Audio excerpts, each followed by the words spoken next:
दोस्तों, आज के इस वीडियो में हम लोग lines written in early spring का क्रिटिकल एप्रिसिएशन करेंगे। तो फर्स्ट ऑफ ऑल क्वेश्चन है हमारा कि write a critical appreciation of the poem lines written in early spring composed by William Wordsworth. Lines written in early spring 1798 William Wordsworth and S T. Coleridge lyrical ballad.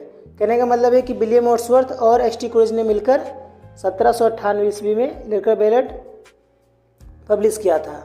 William Wordsworth 1770 to 1850।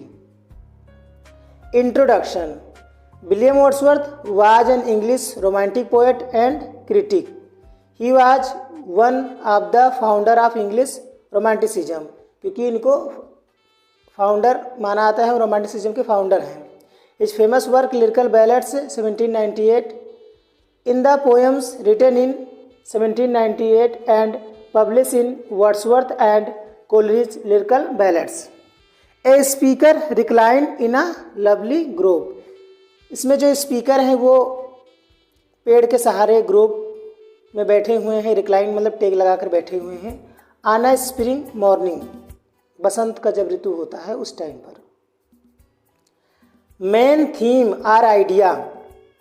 Main theme idea of the poem lines written in early spring by William Wordsworth is the beauty and harmony of nature, which can serve as a source of the comfort and joy for humans। The rhyming scheme ABAB 6 stanza, each containing 4 lines। These are also ballads stanza। This poems written in iambic tetrameter। ये poem iambic tetrameter में लिखा गया है। Background और literary constant. बात करें इसकी background की तो William Wordsworth was one of the greatest thinker and poets of the romantic era. His sense of the holiness of nature, the spiritual depth of childhood and the value of every human soul would forever change the literary landscape. Lines written in early spring is a poem from one of the Wordsworth's most important work, Lyrical Ballads, a collaborative volume he wrote with his close friends Samuel Toyer, जिसे हम ST. Coleridge के भी नाम से जानते हैं। Wordsworth poem focus on the simple joy of daily life in countryside, while ST. Coleridge told folk lyric tales of dangerous magic। Language and style। It was a poem very simple and lucid language। His poetic style very unique and deep spirituality and natural। Literary device। Wordsworth makes use of several literary devices in lines written in early spring: alliterations, enjambment and imagery।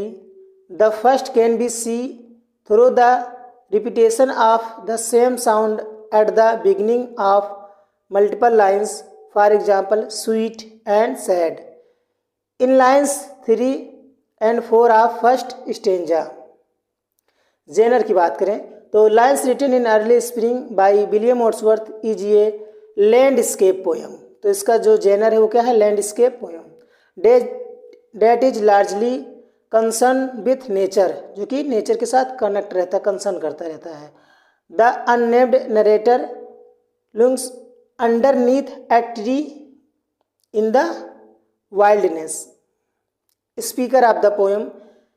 The speaker is reclined in a grove listening to birds and enjoy the spring flowers when he is beginning to feel rather sad। Important lines है। The budding trees speared out their fan। The budding trees speared out, यहाँ पर मतलब फूल जो पंख की तरह होता है, फैन की तरह होता है, उसकी तुलना कर रहे हैं। To catch the breezy air. Breezy air का मतलब होता है मंद हवा को पकड़ने के लिए। एंड आई मस्ट थिंक, और मैं सोचता हूँ, do all I can that there was pleasure there. I heard 1,000 blended notes while in grove I sat reclined, कि मैंने हजारों बार उन पक्षियों की आवाज़ को सुना है जब मैं ग्रोव में बैठा हुआ था टेक लगाकर। Conclusion, thus we see that Wordsworth's love for nature is totally different from other poets। William Wordsworth कहने का मतलब है कि इनको नेचर से बहुत ज़्यादा प्रेम था, लगाव था, और इसलिए अदर पोएट से एकदम अलग हैं।